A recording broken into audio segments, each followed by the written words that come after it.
அண்ணா கண்ணதாசன் நட்பில் பிளவு, வாய்ப்பு வரவும் நச்சினு கவிஞர் கொடுத்த பாடல் என்னன்னு பார்க்கலாம் வாங்க. கண்ணதாசன் அண்ணா இருவரும் நெருங்கிய நண்பர்கள். அதாவது 60களில் திமுகவில் இருந்தார் கண்ணதாசன். அவர்கள் அண்ணன் தம்பி போல் பழகி வந்தனர். பல மேடைகளில் ஒன்றாக இருந்த அவர்களுக்குள் திடீரென பிளவு வந்துவிட்டது.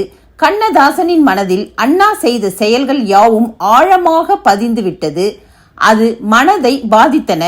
நேரம் கிடைக்கும் போது அதை கொட்டிவிட நினைத்தார். நேரமும் வந்தது.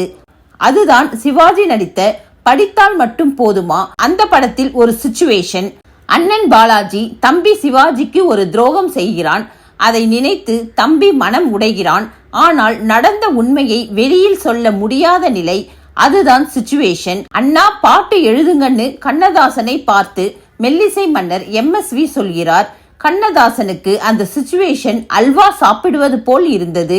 இத்தனை நாளா இதற்காக தானே காத்திருந்தேன் என்பதை போல அவர் தனது கற்பனை குதிரையை தட்டிவிட்டார்.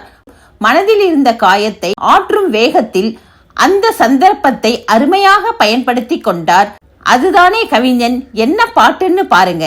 அண்ணன் காட்டிய வழியம்மா, அது அன்பால் விளைத்த பழியம்மா, கண்ணை இமைப்போல் பிரிந்ததம்மா, என் கையே என்னை அடித்ததம்மா என்று பேனாவால் அண்ணாவை அடித்தார். அது மட்டுமல்லாமல் அவனை நினைத்தே நான் இருந்தேன், அவன் தன்னை நினைத்தே வாழ்ந்திருந்தான், இன்னும் அவனை மறக்கவில்லை, அவன் இத்தனை செய்தும் நான் வெறுக்கவில்லை என்று தன்னிலை விளக்கமும் அதே பாடலில் கொடுத்தார்.